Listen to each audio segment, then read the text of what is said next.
अच्छा, अब next start करेंगे न्यूरोलॉजिकल एग्जामिनेशन। ठीक है, इसमें सबसे पहले इसने एक्सप्लेन किया है कि नर्वस सिस्टम जो है उसको हम फॉलोइंग हेडिंग्स के अंडर अंडर जो है एग्जामिन करते हैं। ठीक है, इसमें आप देखें, याद रखें कि नर्वस सिस्टम में हमने हायर मेंटल फंक्शन चेक करना होता है। ठीक है, number 2 speech, number 3 cranial nerves की एग्जामिनेशन होगी, number 4 motor system, number 5 sensory system, number 6 cerebellum, number 7 मिस्केलेनियस। ठीक है, मिस्केलेनियस में जो है वो आ जाते हैं signs of meningeal irritations, root irritation, auscultation of the neck and cranium, tetany, autonomic nervous system.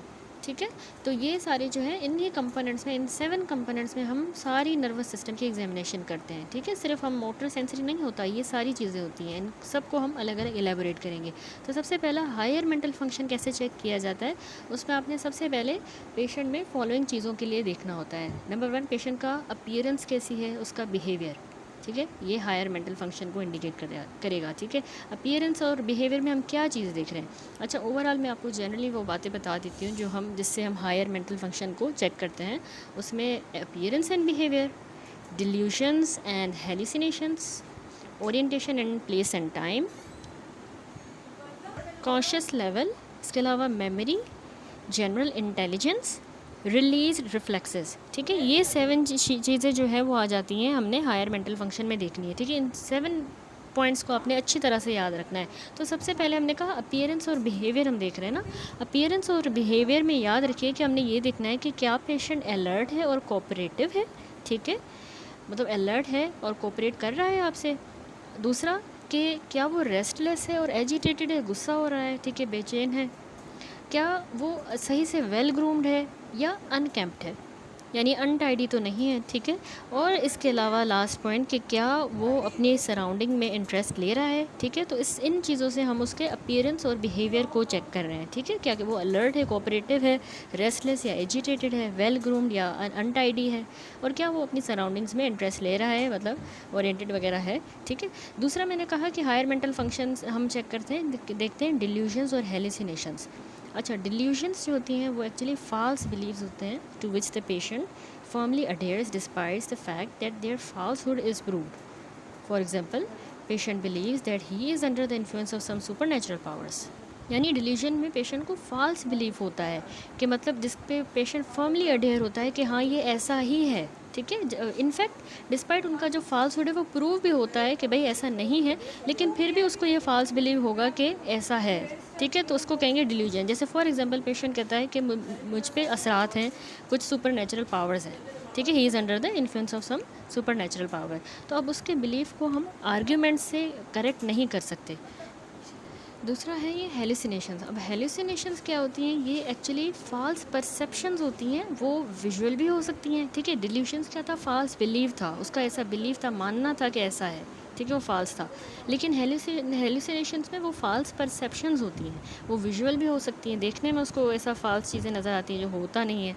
Auditory भी हो सकती हैं, सुनने में, स्मेल या टेक्टाइल सेंसेशंस भी हो सकती हैं जिसमें कोई एक्सटर्नल स्टिमुलस नहीं होगा, उसकी एब्सेंस में उसको ऐसा महसूस हो रहा है। फॉर एग्ज़ाम्पल, अगर पेशेंट कहता है कि उसको ऑब्जेक्ट्स नज़र आते हैं, ठीक है, या वो कहता है कि उसको आवाज़ें सुनाई देती हैं जबकि वो होती नहीं है, तो उनको हम हेलुसिनेशंस कहेंगे। ठीक है, उसको आवाज़ें सुनाई देती हैं, या वो अप्रिशिएट करता है कि उसको कोई स्मेल आती है जबकि एक्सटर्नल स्टिमुलस नहीं है, कोई भी स्मेल वगैरह नहीं है, लेकिन उसको महसूस होती हैं, तो ऐसी फास्ट परसेप्शंस को हम हेलुसिनेशंस कहेंगे। ठीक है, अब इनको हमने इल्यूशंस से डिफ्रेंशिएट करना होता है, क्योंकि इल्यूशंस जो हैं वो एक्चुअली एक्सटर्नल स्टिमुलाई की मिस इंटरप्रिटेशन को कहते हैं। यानी फॉर एग्जांपल, कोई शेडो पड़ रहा है, ठीक है, उस शेडो को मिस्टेक करके हम कहें कि ये कोई इंसान है, ये तो कोई पर्सन खड़ा हुआ है। ठीक है, तो उसको मिस इंटरप्रेट कर रहे हैं ना, है वो शेडो, लेकिन वो कहेगा कि नहीं ये तो कोई इंसान खड़ा हुआ है, तो इसको कहेंगे इल्यूजन। ठीक है, तो हेल्यूसिनेशन में फॉल्स परसेप्शन होती हैं, विजुअल, ऑडिटरी, स्मेल, टैक्टाइल, लेकिन किसी भी परसेप्शन को अगर मिस इंटरप्रेट करके कुछ और बताना तो वो इल्यूजन कहलाएगा। ठीक है, तो इल्यूजन को आपने हेल्यूसिनेशन से ज़रूर डिफ्रेंशिएट करना है। उसके बाद देखिए, अब मैंने कहा कि सबसे पहले हम अपीयरेंस और बिहेवियर देखते हैं हायर मेंटल फंक्शन में, इल्यूजन्स और डिल्यूजन्स और हेल्यूसिनेशंस। तीसरा था orientation in place and time. तो अब हमने इसमें क्या करना है कि पेशेंट से हम पूछेंगे कि तकरीबन आपके अंदाज़े में अभी क्या टाइम हो रहा है दिन का। ठीक है, यानी दिन है या रात है, सुबह है या शाम हो रही है, आप बताएं क्या टाइम हो रहा है। इससे आप उसकी ओरिएंटेशन चेक कर रहे हो, ठीक है। और आपने ये भी पूछना है आप किस जगह पर हैं, यानी वो बताएगा कि मैं घर पर हूँ या हॉस्पिटल में हूँ, तो उस हिसाब से आपको अंदाज़ा होगा कि वो वेल ओरिएंटेड है या नहीं है, ठीक है। तो आपने टाइम पूछना है, आप क्या टाइम हो रहा है अंदाज़न, सुबह हो रही है शाम हो रही है। और दूसरा आपने प्लेस पूछनी है कि आप कहाँ पर हो। उसके बाद अगला कंपोनेंट आता है कि आपने कॉन्शियस लेवल पूछना है। कॉन्शियस लेवल में पेशेंट जो है ना वो क्लियरली एक्सटर्नल स्टिमुलाई को, जो अगर पेशेंट कॉन्शियस होगा तो वो एक्सटर्नल स्टिमुलाई को क्लियरली रिस्पॉन्ड करेगा, जिसमें वोकल कमांड भी आ जाता है और वेरियस क्वेश्चंस आ जाते हैं, ठीक है। तो हम वैसे GCS होता है ग्लासगो कोमा स्केल, उसकी मदद से कॉन्शियस लेवल को असेस कर रहे होते हैं, ठीक है। यहाँ पर ये फिगर देखें, इसमें ग्लासगो कोमा स्केल शोन है। इसमें मेजर जो है 3 कंपोनेंट्स होते हैं, आई, मोटर और वर्बल, ठीक है। तो इसकी मदद से हम पेशेंट की कॉन्शियस लेवल को असेस करते हैं।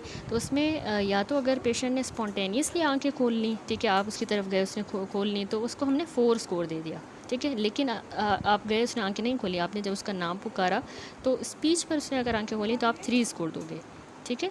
तो याद रखिए आई में मैक्सिमम 4 है, अगर खुद ही खोल लेता है, स्पीच पर खोलता है तो 3, अगर पेनफुल स्टिमुलस देने पे फिर आंखें खोल रहा है तो 2, और अगर बिल्कुल भी आंखें नहीं खोल रहा तो उसको 1 स्कोर देंगे। अच्छा, उसके बाद बेस्ट मोटर रिस्पॉन्स हमने कैसे देखना है, उसमें अपर लिम्ब में हम ज़्यादातर देखते हैं। तो हमने कोई भी कमांड देना है मोटर रिस्पॉन्स चेक करने के लिए, अगर पेशेंट कमांड ओबे करता है, ठीक है, फॉर एग्जांपल आर्म को एलिवेट करें तो उसको हम 6 कहेंगे, ठीक है, 6 स्कोर देंगे। लेकिन अगर हम उसको पेनफुल स्टिमुलस दे रहे हैं और उसको वे पेनफुल स्टिमुलस की तरफ लोकलाइज़ करता है तो उसको 5 स्कोर देंगे।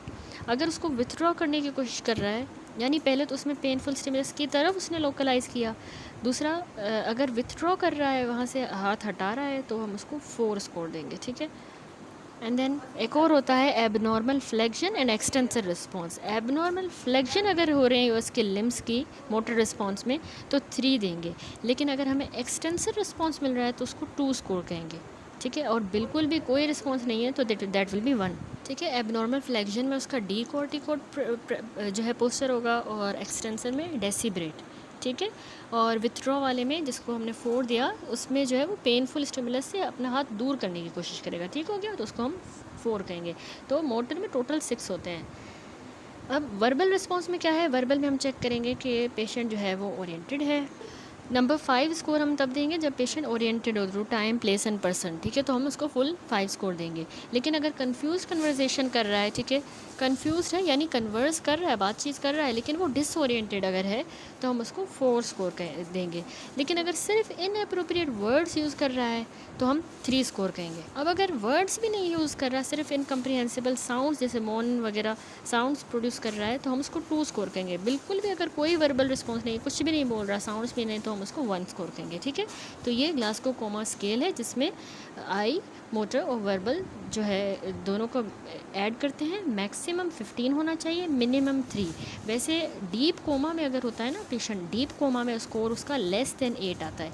याद रखें 7 पे हमें जो है इंट्यूबेट करना होता है। अगर पेशेंट का स्कोर 7 से कम है तो उसमें इंट्यूबेशन करनी पड़ती है, ठीक हो गया। तो ये GCS। अब हमने डिफरेंट पैरामीटर्स देखे हायर मेंटल फंक्शन को असेस करने के लिए कि हम अपीयरेंस और बिहेवियर देखते हैं, deletion and hallucination, orientation in time, place and person, conscious level मैंने पूरा एक्सप्लेन किया जो हम GCS के ज़रिए करेंगे, ठीक है। अब आता है मेमोरी चेक करेंगे। अब रीसेंट मेमोरी चेक करने के लिए पेशेंट की हम उससे नाम पूछेंगे पब्लिक फिगर्स के, ठीक है, और हफ्ते में अभी कौन सा दिन चल रहा है, यानी मंडे है आज या वेडनेसडे है, कौन सा दिन चल रहा है वो पूछेंगे, और कौन सा महीना चल रहा है, ठीक है। उससे हम रीसेंट मेमोरी उसकी चेक कर रहे हैं। अब उसकी लॉन्ग टर्म मेमोरी को चेक करने के लिए हम माजी का कोई ऐसा इंपॉर्टेंट इवेंट के बारे में उससे पूछेंगे, ठीक है। देन आती है general intelligence. General assessment of intelligence ask about the patients performance at school और वर्क एट प्लेस, ठीक है। जब जहाँ पे वो काम पे जाता है, स्कूल या काम पे, तो वहाँ पर उसकी पेशेंट की परफॉर्मेंस कैसी है उससे रिलेटेड हम पूछेंगे। तो उससे हम उसकी जनरल इंटेलिजेंस का आइडिया लगाएंगे, ठीक है। फॉर्मल असेसमेंट के लिए फिर हमें फर्दर टेस्ट की ज़रूरत होती है, ठीक है। तो ऐसे हम जनरल उसकी इंटेलिजेंस सीखेंगे। देन अगला था रिलीज्ड रिफ्लेक्सेस, ठीक है। लास्ट था हमारा हायर मेंटल फंक्शन को असेस करने के लिए, लास्ट में हम उसके रिलीज्ड रिफ्लेक्सेस चेक करते हैं। अच्छा, कुछ रिफ्लेक्सेस याद रखें इन्फेंसी के दौरान मौजूद होते हैं, हमने पीडियाट्रिक्स में भी डिस्कस किया है, ठीक है। और फिर वो बाद में डिसअपीयर हो जाते हैं, जब बच्चा छोटा होता है उसमें होते हैं नेचुरली, फिर वो डिसअपीयर हो जाते हैं। अब रीअपीयरेंस दोबारा से अगर ये रिफ्लेक्सेस आते हैं तो उसमें ज़रूर कोई ब्रेन डैमेज हुआ है, तो सबसे पहला है ग्रैस्प रिफ्लेक्स, ठीक है। अच्छा, ग्रैस्प रिफ्लेक्स जो है इसको हम पामर ग्रैस्प रिफ्लेक्स भी कहते हैं। एक्चुअली ये प्रिमिटिव इनवॉलंटरी मूवमेंट होती है, हमें पता है कि न्यूबॉर्न्स और इन्फेंट्स में होती है, ठीक है। तो मतलब हम अगर फिंगर भी देंगे ना बच्चे को, तो उसको इन्फेंट की पाम जो है उसके अंदर उस पर हम ऐसे अगर फिंगर रखते हैं तो बच्चा उसको फिंगर को ऑटोमेटिकली फ्लेक्स करके अपनी फिंगर्स को और उस ऑब्जेक्ट को ग्रैस्प करता है, ग्रैस्पिंग मोशन, इसको कहते हैं ग्रैस्प रिफ्लेक्स, ठीक है। तो बच्चों में ये प्रिमिटिव रिफ्लेक्स होता है, बर्थ के टाइम पे होता है और ब्रेन स्टेम इसको कंट्रोल कर रहा होता है, ठीक है। मतलब ऑटोनॉमिक रिस्पॉन्स है ये, बेबी को नहीं पता कि मैं ऐसा कर रहा हूँ, इनवॉलंटरी है। और जैसे जैसे डेवलपमेंट होगी तो 4 से 6 महीने की एज में ये चला जाता है, खुद ही डिसअपियर हो जाता है। इसका मतलब है उसका CNS मैच्योर हो रहा है और बेबी का ब्रेन जो है वो उसमें वॉलंटरी मोटर स्किल्स वगैरह आ रही हैं। लेकिन अगर हमें ये ग्रैस्प रिफ्लेक्स एडल्टहुड में रीअपियर होता मिल रहा है किसी पेशेंट में, एडल्ट में हमें ग्रैस्प रिफ्लेक्स अगर मिल रहा है तो इसका मतलब है ये साइन है न्यूरोलॉजिकल डैमेज का, ठीक है। और याद रखें कि ये कॉन्ट्रालेटरल फ्रंटल लोब लेजन्स में मिलता है, यानी जिस हाथ में सपोज़ इसमें लेफ़्ट में ग्रैस्प रिफ्लेक्स मिल रहा है आपको, आपने चेक किया हायर मेंटल फंक्शन में रिलीज रिफ्लेक्सेस में आपने पहले ग्रैस्प रिफ्लेक्स चेक किया, आपने उंगली करीब की तो उसने ये पकड़ ली, तो उसका मतलब है उसके कॉन्ट्रालेटरल फ्रंटल लोब में लेजन है, ठीक है। तो मतलब ये स्ट्रोक के केसेस में, ब्रेन ट्यूमर और जो फ्रंटल लोब को अफेक्ट करती है ना, उनमें ग्रैस्प रिफ्लेक्स फिर हमें बड़ों में मिलता है, ठीक है। दूसरा है अवॉइडिंग रिस्पॉन्स। अच्छा, अवॉइडिंग रिस्पॉन्स में क्या है कि आप ulnar side of the palm पे स्ट्रोक जब करोगे तो पेशेंट अपने हैंड को दूर मूव कर देगा अगर ये रिस्पॉन्स प्रेजेंट है, यानी अवॉइड कर रहा है, इसको कह रहे हैं अवॉइडिंग रिस्पॉन्स। यानी आपने अल्नर साइड पे यूँ स्ट्रोक किया तो पेशेंट ने अपना हाथ दूर कर दिया, तो इसको कह रहे हैं अवॉइडिंग रिस्पॉन्स। अब ये जब पैराइटल लोब में, कॉन्ट्रालेटरल पैराइटल लोब में लेशन होगी तो उसमें याद रखिएगा हमें अवॉइडिंग रिस्पॉन्स मिलेगा। तो ये भी एक रिलीज रिफ्लेक्स है जो हम चेक करते हैं, ठीक है, पैराइटल में अगर लेशन है।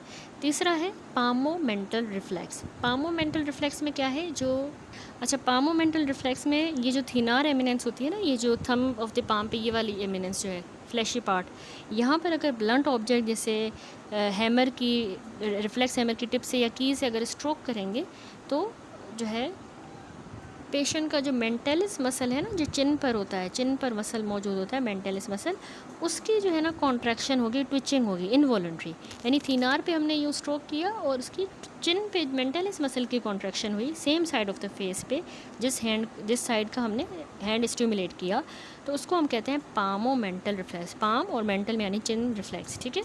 तो ये ब्रेन डैमेज को इंडिकेट करता है, ठीक है। अगर हमें ये पामोमेंटल रिफ्लेक्स मिलता है मतलब पेशेंट का ब्रेन डैमेज है, तो ये भी एक रिलीज रिफ्लेक्स है जो हम चेक करते हैं। दूसरा है स्नाउट रिफ्लेक्स। स्नाउट रिफ्लेक्स में क्या होता है कि हम जेंटल प्रेशर देंगे पेशेंट्स के लिप्स पे अपने नकल्स की मदद से, ठीक है। नकल्स की मदद से हम जो है जेंटल प्रेशर देंगे, या फिर हम लाइटली अपनी फिंगर्स की मदद से टैप करेंगे या टेंडन हैमर की मदद से टैप करेंगे, कहाँ पर, उसके लिप्स पर।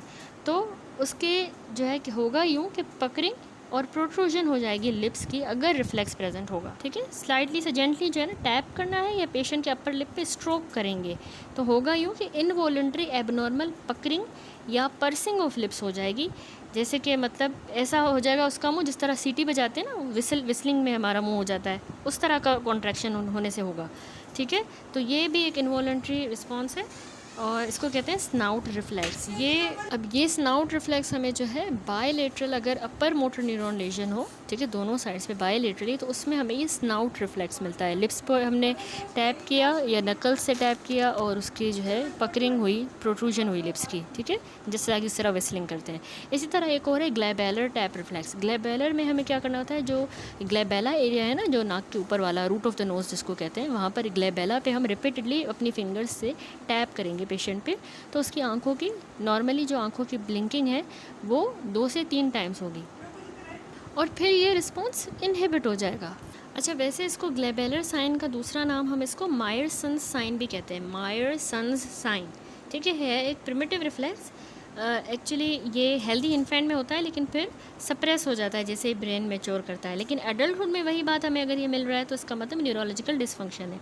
तो इसको कैसे एलिसाइड करते हैं, ये मैंने आपको बताया कि नॉर्मल रिस्पॉन्स में होता यूँ है कि पेशेंट जो है, हमने फ़र्स्ट फ्यू टैप किए उसके ग्लेबेला पे तो वो ब्लिंक करेगा हेल्दी इंडिविजुअल, ठीक है। लेकिन हाउएवर फिर नॉर्मल इंसान जो है हैबिचुएट हो जाता है स्टिमुलस के लिए और फिर वो ब्लिंकिंग स्टॉप कर देता है, ठीक है। अब ये जो सप्रेशन होती है ना ब्लिंकिंग रिस्पॉन्स की, ये साइन है normal functioning inhibitory pathways in the brain का, ठीक है। लेकिन मायरसन साइन में यानी जब एबनॉर्मल होगा रिस्पॉन्स, उसमें क्या होता है, यानी पॉजिटिव ग्लेबुलर रिफ्लेक्स में होता यूँ है कि जब हम पेशेंट जो है ना कंटिन्यू करेगा to blink with each tap, जब हम टैप करें वो ब्लिंक करें, टैप करें, तो मतलब वो रिस्पॉन्स को सप्रेस नहीं कर पा रहा, उसकी ब्लिंकिंग कंटिन्यू है, तो मतलब उसकी हैबिचुएशन नहीं हो पा रही। तो ये की फाइंडिंग होती है। वैसे नॉर्मल हम जिससे में अगर करेंगे ग्लेबुलर पे 2-3 बार ब्लिंक करेगा, फिर ब्लिंकिंग उसकी रुक जाएगी, हम टैप कर रहे हैं लेकिन वो हैबिचुएट हो गया।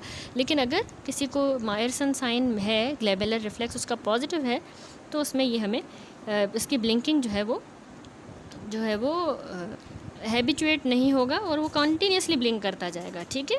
तो एक तो याद रखिए पार्किंसन डिजीज़ में हमें ये पॉजिटिव ग्लेबुलर साइन मिलता है, ठीक है। सेनाइल डिमेंशिया में, ठीक है, ब्लिंकिंग कंटिन्यू करेगी as long as the glabella is tapped. इसके अलावा भी याद रखें कि स्ट्रोक और ट्यूमर में भी हमें ये चीज़ मिल सकती है, ग्लेबुलर टैप रिफ्लेक्स, ठीक है। तो यहाँ पर हमने सारा जो है देख लिया कि किस तरह से हम हायर मेंटल फंक्शन को एग्जामिन करते हैं, ठीक है। That's it. अब आ जाएँ अगले कंपोनेंट पे। न्यूरोलॉजिकल एग्जामिनेशन का पहला कंपोनेंट था हायर मेंटल फंक्शन की एग्जामिनेशन। नंबर 2 आता है स्पीच।